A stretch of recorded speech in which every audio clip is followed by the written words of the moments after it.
क्या है, छूट जाए तो छूट जाए। बोले नहीं नहीं ऐसा है, तुम ये बस 2 महीने की बात है, 2 महीने बाद हमको ले चलना। बोले काहे?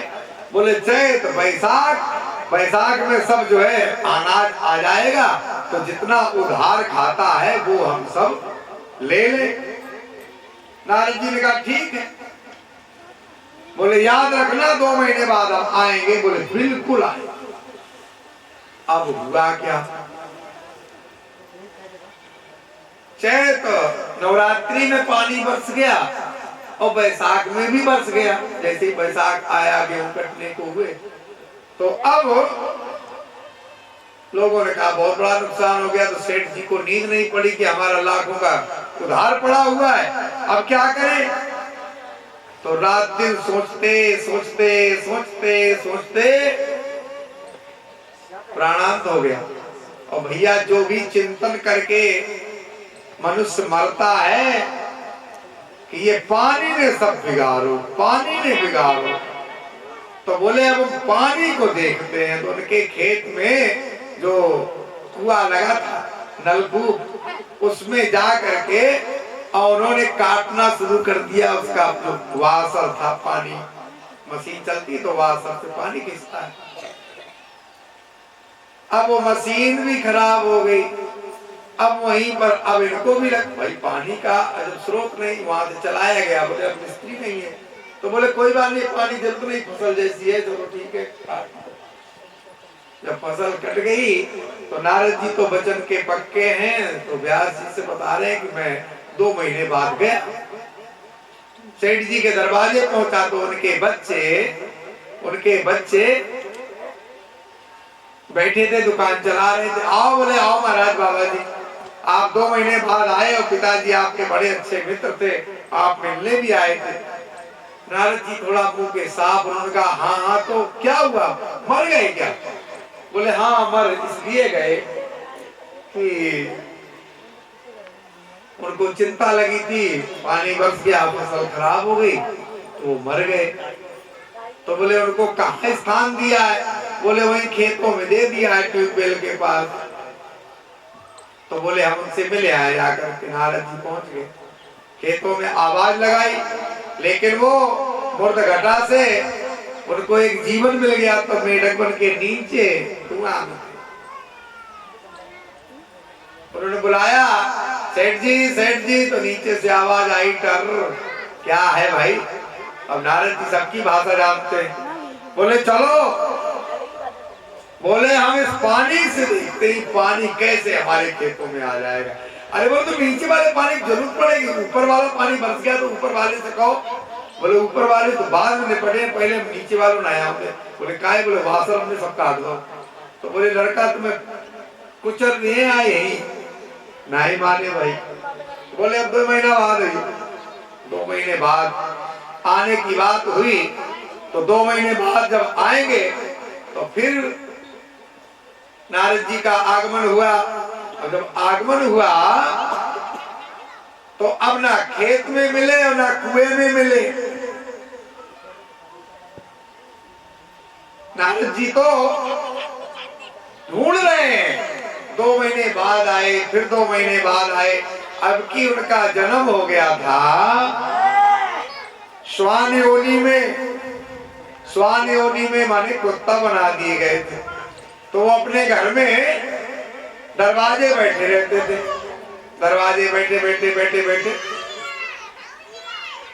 वाह वाह, क्या बात है।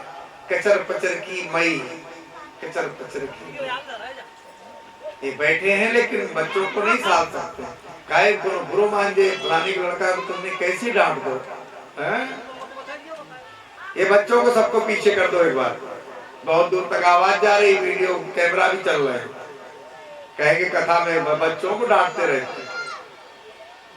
ये जो आगे कन्याएं बैठी, इनके आगे उत्पात हो रहा है, इनको पीछे कर दो, कोई दुश्मनी नहीं होगी। निकालो इनको यहाँ से। भले की दान। सेठ जी को फिर लेने के लिए आए नारद जी।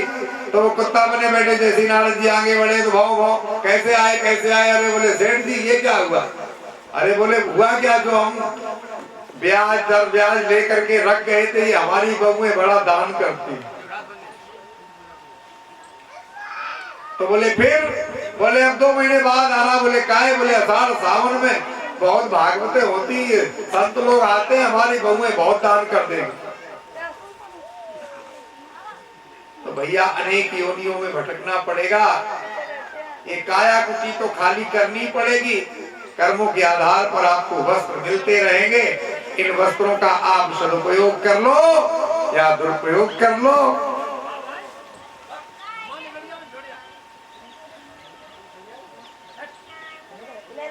वशिष्ठ जी के आश्रम में चारों भाई धनुर्विद्या सीख रहे हैं।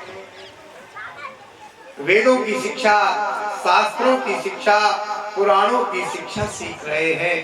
आजकल आश्रमों में केवल रोटी बनाना सिखाया जाता है। रोटी बनाओगे तो आश्रम तो चले।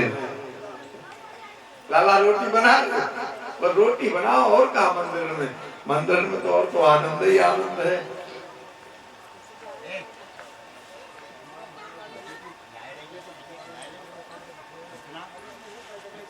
रावण ने भी वशिष्ठ जी आदि के इस कर्म को देख लिया कि ये तो अपना पढ़ाते रहते हैं। इधर रावण के द्वारा वेदवती नाम की कन्या को यज्ञ करते हुए देखा। कथा पर पहुंचे, वेदवती को यज्ञ करते हुए देखा। उनका ये इसने सिद्ध कर ली तो माँ भगवती आ जाएंगी, और माँ भगवती आ गई तो इसको वरदान दे जाएंगी, और वरदान दे जाएंगी तो हमारी फिर लंका कैसे सुरक्षित रहेगी। हमारी लंका सुरक्षित रहनी चाहिए। तो रावण ने तुरंत अपने विमान को नीचे उतारा। ये विमान इसने मेहनत करके नहीं खरीदा है, ना इसको किसी ने गिफ्ट दिया है। हाँ, रावण की शादी में भी पुष्पक विमान नहीं मिला था। ध्यान रखना, पुष्पक विमान तो किसका है, कुबेर को भगवान ने दिया था कि भाई तुम कोषाध्यक्ष हो तो तुम्हें आना जाना पड़ता है। उनके गुण धर्म थे, उन्हें दिया गया वाहन। लेकिन ये तो भाई जबरदस्ती वाले हैं। तो वेदवती से कहने लगे, बोले कन्या हटो यहाँ से, ये मेरा राज है, तुम ये भजन पूजन हवन नहीं कर सकती। रावण की बात को नहीं सुना, यज्ञ होता रहा। काफी आते हैं, मैं आज वहां ऊपर से ही देख रहा था, भीड़ चारों तरफ लगी थी, किसी ने नहीं रोका। सब पगले आ जाते हैं हवन करते समय। हाँ, चारों तरफ खड़े हो जाते हैं, बड़े अच्छे अच्छे दर्शन होते हैं। यहाँ से सब लाइव टेलीकास्ट हो जाता है। नहीं अच्छी बात। तो जैसे ही रावण से हवन करते हुए उठाना चाहता था, खींचना चाहता था, अपने साथ ले जाना चाहता था, इस भावना से आगे बढ़ा। उसी समय मेखलाएं, जो हवन में 3 बनती है मेखला, देख रहे हैं ना, मेखलाएं बनी हुई 3 जो सीढ़ियां कहते हैं, रजोगुण, सतोगुण और तमोगुण। इनसे जो परे है वही यज्ञ भगवान के दर्शन कर सकता है। और इसमें तमोगुण भी है, रजोगुण भी है, सतोगुण है, तीनों का। तो बोले बात, पित्त और कफ तीनों अगर चलने लगे तो फिर मनुष्य को सन्नपात हो जाता है। तो सन्नपात से गोविंदाय नमो नमः हो जाता है। प्रीत करें जो तीनों भाई, उपजे सन्नपात सुखदाई। बात, पित्त और कफ तीनों की नाड़ियां चलने लगे। वैद्य बाबा पहले देखते थे कौन नाड़ी ज्यादा चल रही, और जो तीनों नाड़ी चलने लगी तो कहते हैं गंगा जल पियाओ। बोले काहे? अरे बोले प्यास है गंगा जल, गंगा को नाम ही नहीं लो। बोले हमारे घर में गंगुआ, तो गंगुआ नाम ही रख लिए थे। गंग के नहाए थे कौन नर तरे हैं, और कछुआ ना तरे जिनके गंग बीच गल। गंगा में कछुआ क्यों नहीं मुक्त होता है, और मनुष्य क्यों मुक्त हो जाता है? बस चित्त की ही तो बात है। उसके चित्त में है छोटी छोटी मछली खाऊंगा, घूमता रहूंगा, खूब बड़ा हो जाऊंगा, परिवार मेरा बढ़े, दूसरे का ना बढ़े। ये है कछुआ की बुद्धि। धीरे धीरे चलेंगे, कोई न जान पाए। हाँ, चले जाएंगे, और जब देखेंगे कि हाँ कोई स्थिति है तो अपने चुपचाप हो गए, हमारी कोई गलती नहीं। लेकिन कछुआ में भी एक ज्ञान है। कछुआ जहां अपने बच्चे रखता है उसका हमेशा चिंतन रखता है कि कहीं कोई हमारे शिशुओं का अहित ना कर दे।